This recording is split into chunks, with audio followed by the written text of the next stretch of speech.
নমস্কার, আমি দেবস্মিতা। প্রতি বৃহস্পতিবারের মতো আলাপ সঙ্গে দেবস্মিতা হাজির তার গল্পের ঝুলি নিয়ে। আজ আপনাকে শোনাব লেখক জগদীশ গুপ্তের কাহিনী পেইং গেস্ট। হোস্টেলে, মেসে বা অন্য কোথাও পেইং গেস্ট হিসেবে যারা থাকেন বা কখনো না কখনো থেকেছেন তারা জানেন নানা সমস্যা হয়, খাওয়া, ঘুম থেকে শুরু করে জল, ইলেকট্রিক বিল সব কিছু নিয়ে। এই গল্পের কথকের ক্ষেত্রে ব্যাপারটা ঠিক কেমন সেটাই বলবো এবার। এখনও যদি সাবস্ক্রাইব অপশান থাকে লাল, তাহলে শিগগির সাবস্ক্রাইব করে বসে পড়ুন গল্প শুনতে। শুরু করছি আজকের গল্প পেইং গেস্ট।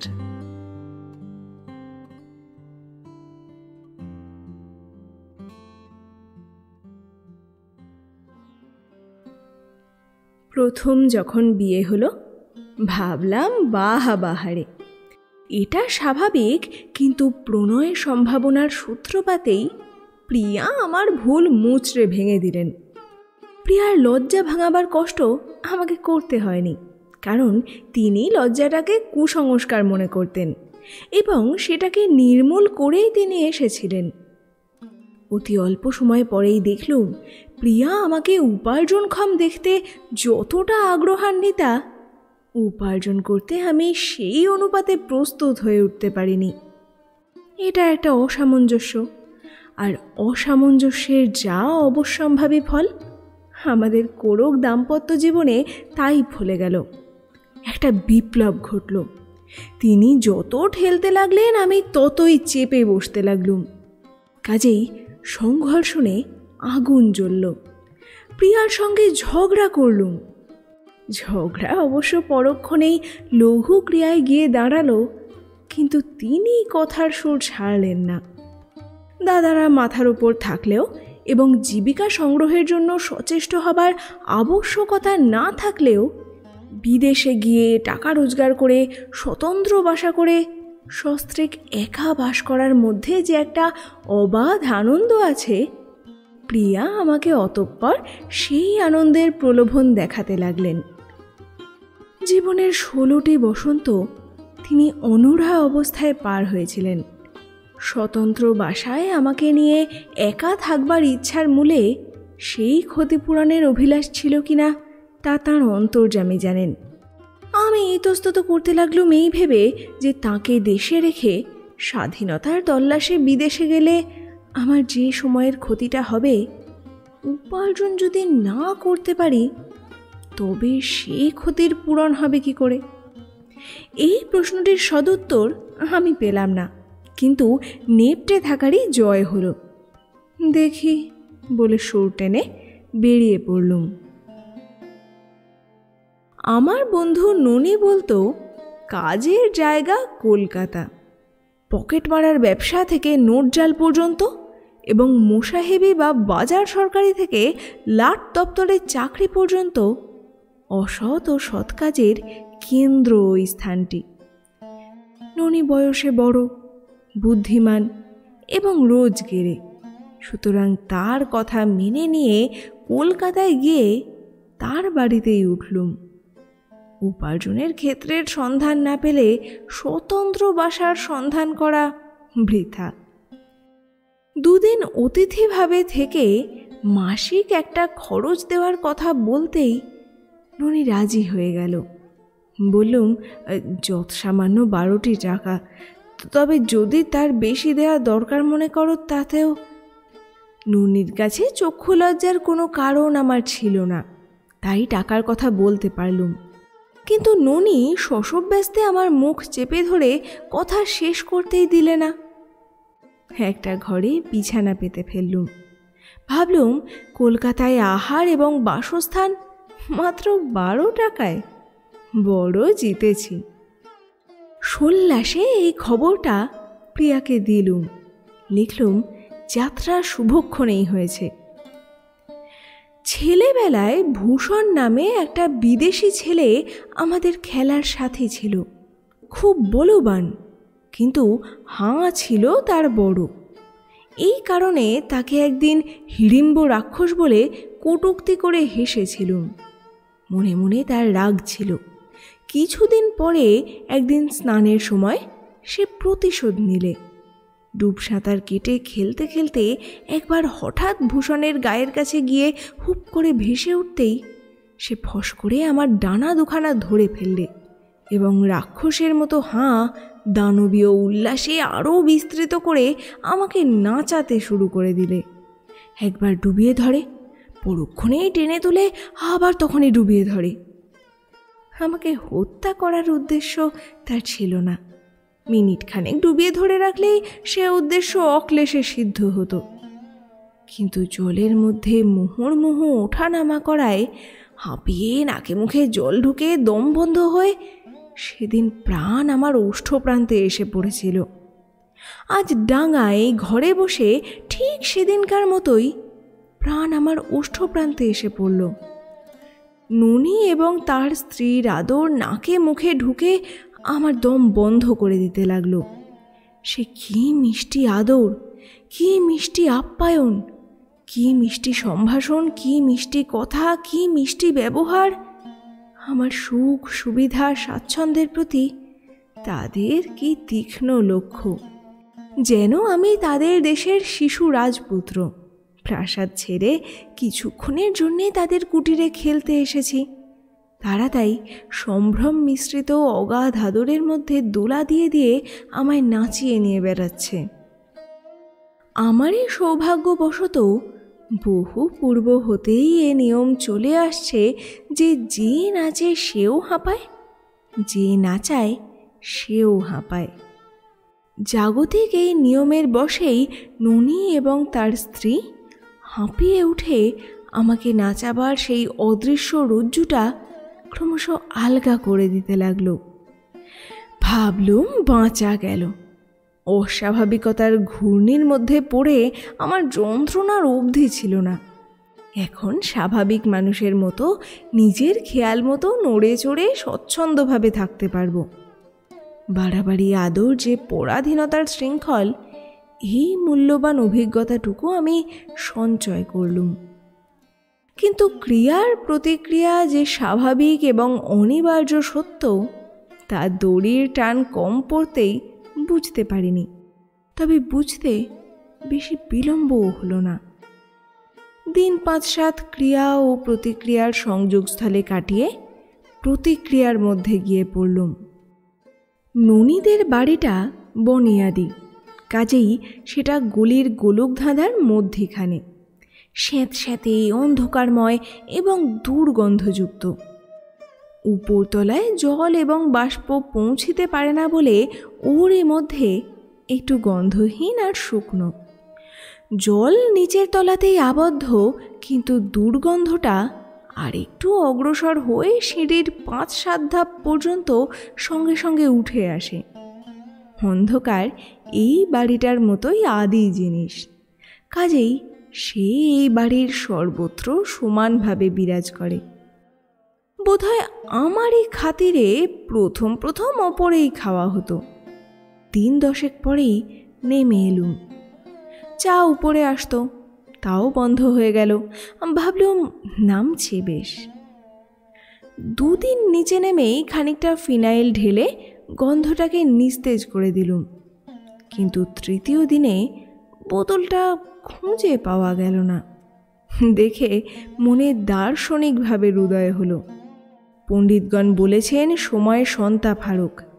তারা বলতে ভুলেছেন যে অভ্যাস দুর্গন্ধ অপহারক।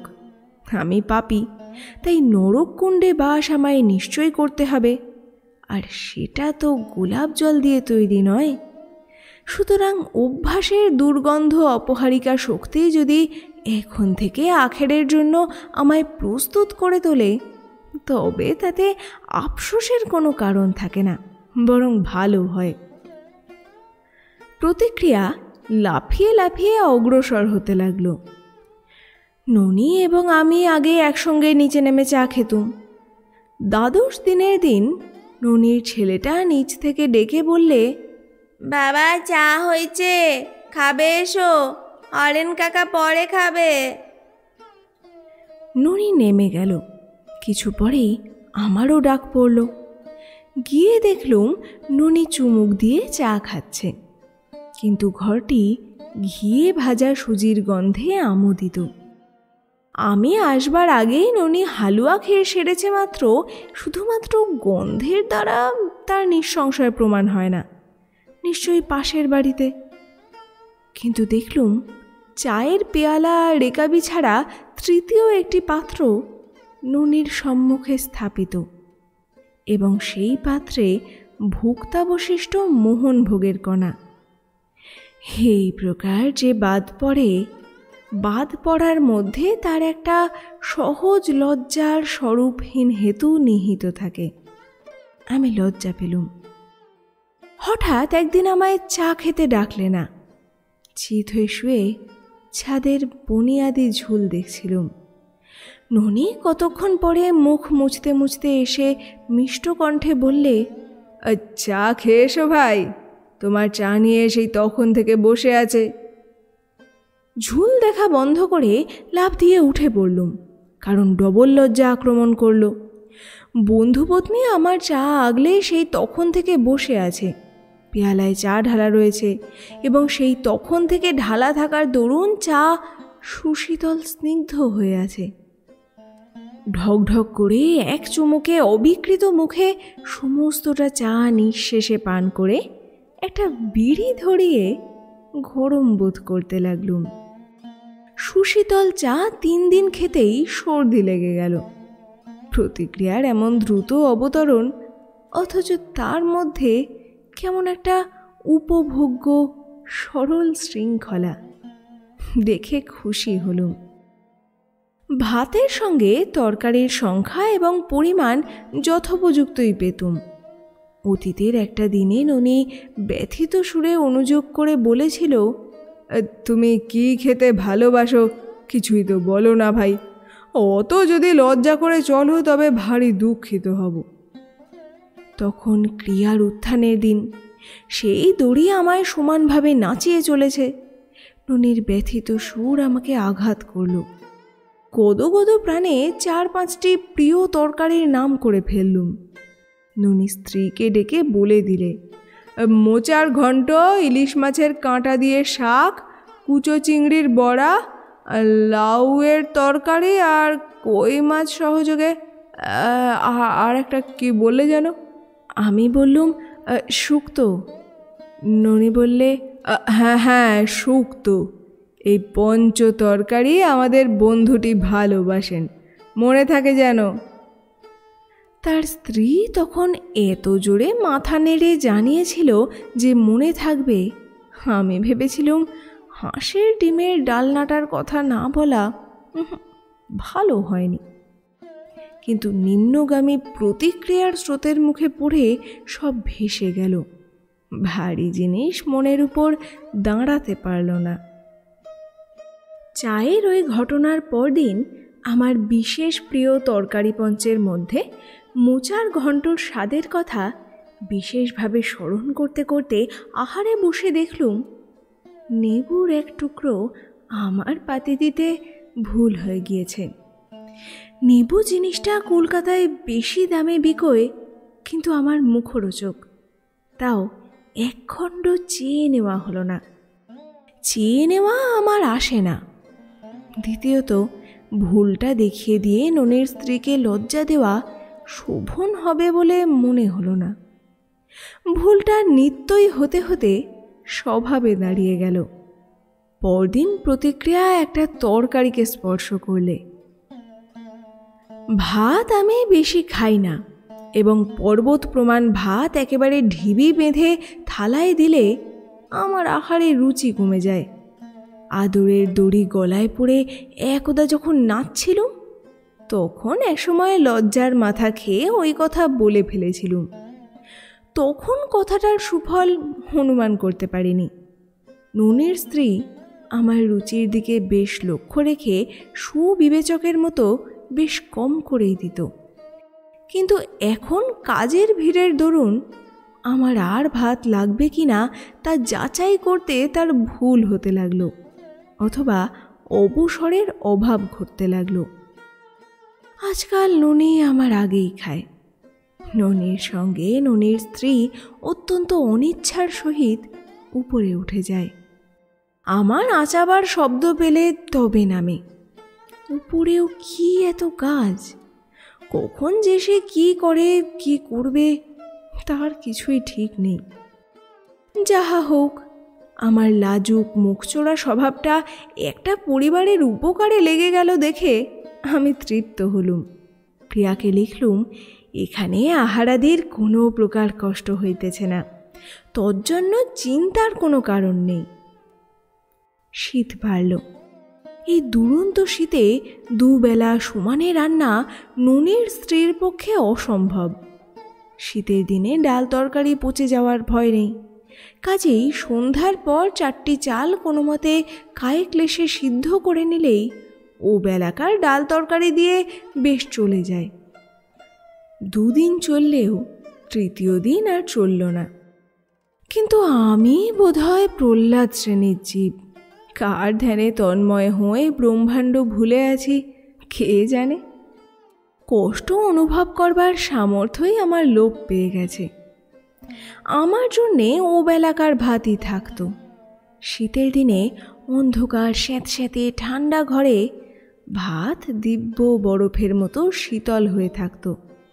আমি সোনার মতো মুখ করে তাহা আহার করতুম। ননির স্ত্রী ননির পাতের উপর ধুমায়মান ফুলকো লুচি কাঠিতে বেঁধে এনে ছেড়ে ছেড়ে দিত। 2 গ্রাস ভাত মুখে তুলতেই আমার আঙুলের ডগাগুলো কুঞ্চিত হয়ে কনকন করত, সর্বাঙ্গ ভিতরকার হিমে শিরশির করত।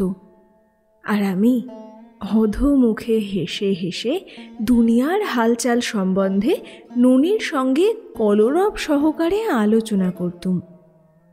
আমি আশ্চর্য হলুম এই ভেবে যে আমি এত অল্প দিনের মধ্যে এই বুনিয়াদি পরিবারের মনের মতো মানুষ হয়ে গেলুম কি করে। আমার কোনো কাজই এখন আর তারা অপছন্দ করে না। আগে 1 গ্লাস জলের জন্যে আমি নিচে নামলে ননি রাগ করত। কেন, চাইলে কি ওরা 1 গ্লাস জল ওপরে দিয়ে যেতে পারে না? স্নান করে একদিন কাপড়খানা নিজেই কেচেছিলুম। ননি তাই দেখে আমাকে 2 টাকা জরিমানা করে টাকা আদায় করে তবে ছেড়েছিল, এবং এমন কাজ আর করব না বলে শপথ করলে তবে টাকা ফেরত দিয়েছিল।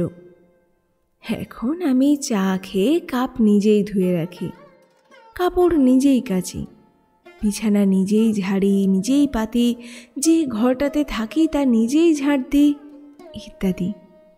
কিন্তু ননির সঙ্গে আমার মিত্রতা এমনই ঘনীভূত হয়ে উঠেছে যে আমার কোনো কাজে বাধা দিয়ে আর সে আমায় ক্ষুণ্ণ করতে চায় না।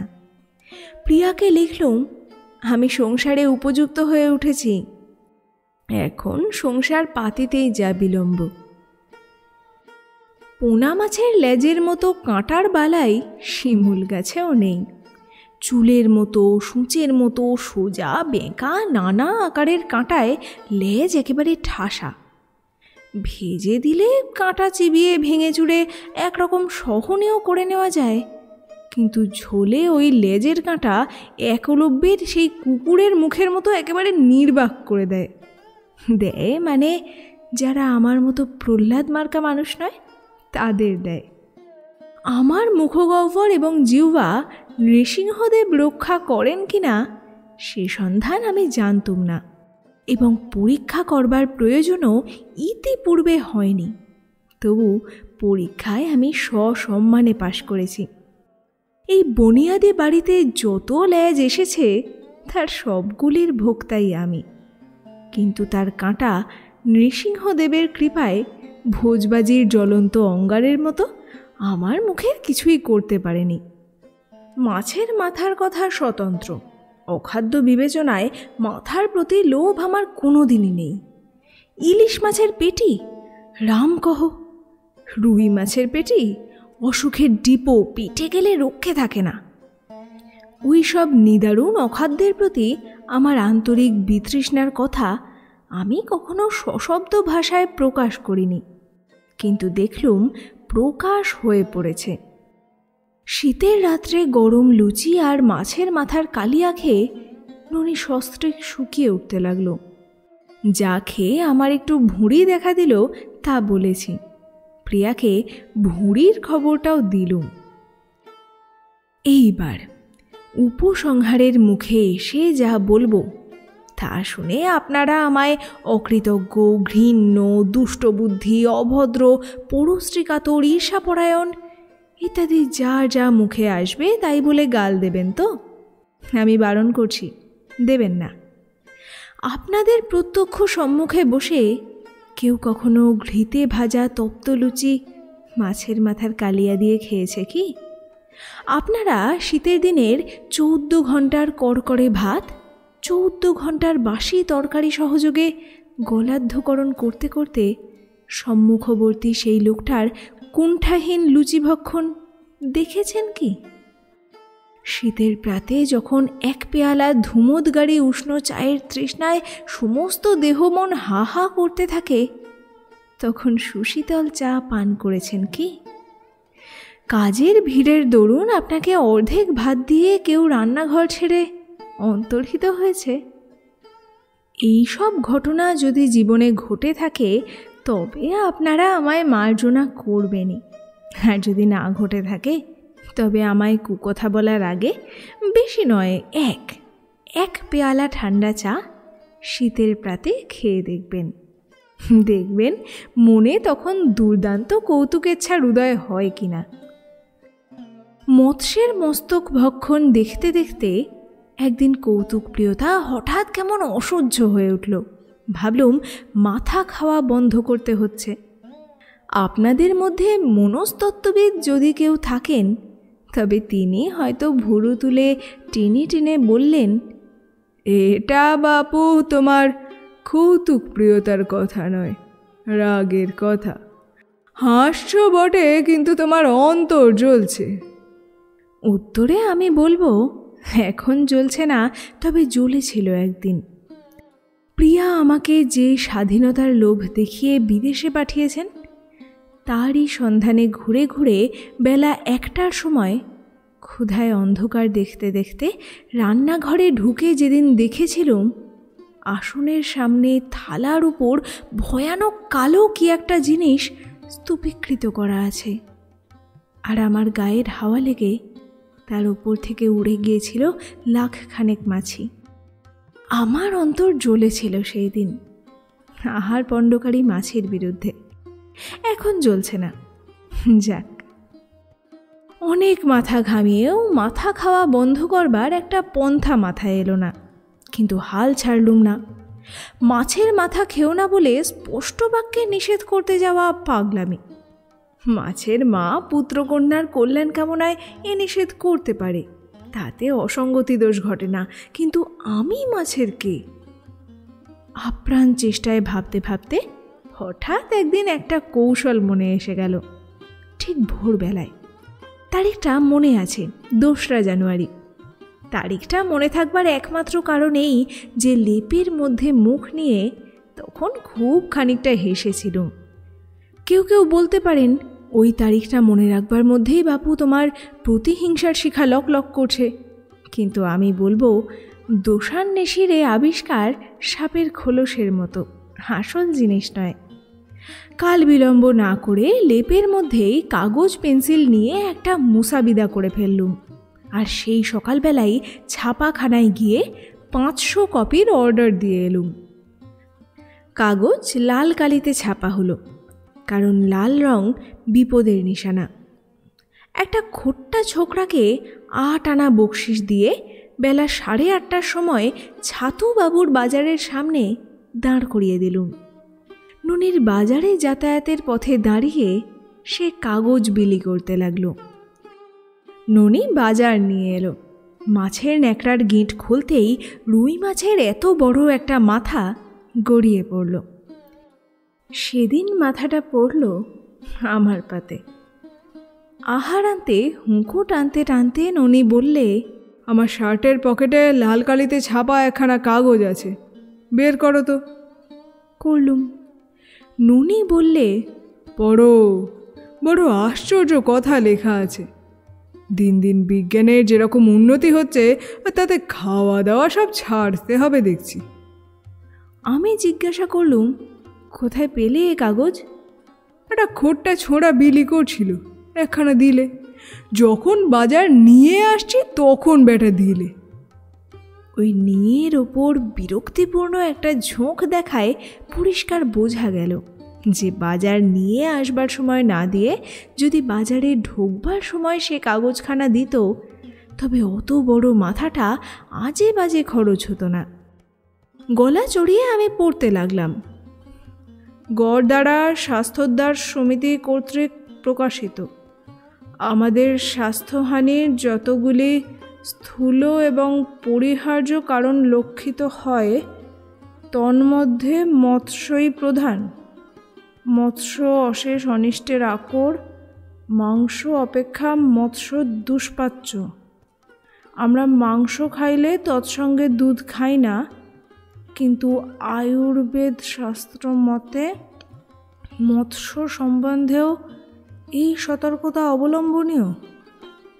মৎস্য খাইবার পর দুগ্ধ পান করিলে উভয়ের সংযুক্ত ক্রিয়া বিষতুল্য হয়। হ্যাঁ, সর্বাপেক্ষা মারাত্মক জিনিস মৎস্যের মাথা। প্রসিদ্ধ জার্মান ডাক্তার ভন ক্লুটেনবার্গ বৈজ্ঞানিক পরীক্ষা দ্বারা এই সিদ্ধান্তে উপনীত হইয়াছেন যে মৎস্যের মাথার প্রতি বর্গ ইঞ্চিতে প্রায় 80,000 জীবাণু বাস করে। ওই জীবাণুগুলি মৎস্যভোজীর বিবিধ রোগের মূল কারণ। 24 ঘন্টা জলে সিদ্ধ করিলে অপেক্ষাকৃত দুর্বল জীবাণুগুলি মরিয়া যায় বটে, কিন্তু সবলগুলি জীবিতই থাকে। মৎস্যের মাথার ঘি খাইলে দৃষ্টিশক্তি সবল হয়, এই প্রাচীন সিদ্ধান্ত ডাক্তার ভন ক্লুটেনবার্গ উল্টাইয়া দিয়েছেন। তিনি বলেন ওই পদার্থে দৃষ্টিশক্তি ক্ষুণ্ণ হয়, স্নায়বিক দৌর্বল্য বৃদ্ধি পায় এবং পাকস্থলিতে এক প্রকার রস সঞ্চার হয়, যাহার ফলে হৃৎপিণ্ডের ক্রিয়া গুরুতরভাবে বাধাপ্রাপ্ত হইতে থাকে। টিপি গাঙ্গুলি, এমএসসি এমডি, পরিচালক, গড়দার স্বাস্থ্যোদ্ধার সমিতি। এসব বাজে কথা। আমি পড়া শেষ করে তাচ্ছিল্য ভরে বললুম। নুনি মাথা নেড়ে বললে, জার্মানরা বাজে কথা বলে না। আমি বললুম, তাও বটে। নুনির পত্রে জানলুম এখনো সে লুচি খায় বটে, তবে মাছের মাথা বাড়িতে আনা সে ত্যাগ করেছে।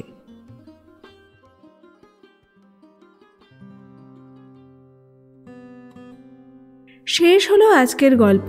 লেখক জগদীশ গুপ্তের কাহিনী পেইং গেস্ট। দিনের পর দিন নানা বৈষম্য সহ্য করেছে হরেন। আজ যদি বন্ধুর ওপর সে একটু মধুর প্রতিশোধ নিয়েই থাকে, তাহলে তাকে খুব বেশি দোষ দেওয়া যায় কি? আজকের গল্প আপনার ভালো লাগলে লাইক, কমেন্ট আর প্রিয় মানুষদের সঙ্গে শেয়ার করতে ভুলবেন না যেন। আবার আলাপ জমবে আগামী সপ্তাহে। খুব ভালো থাকবেন। ধন্যবাদ।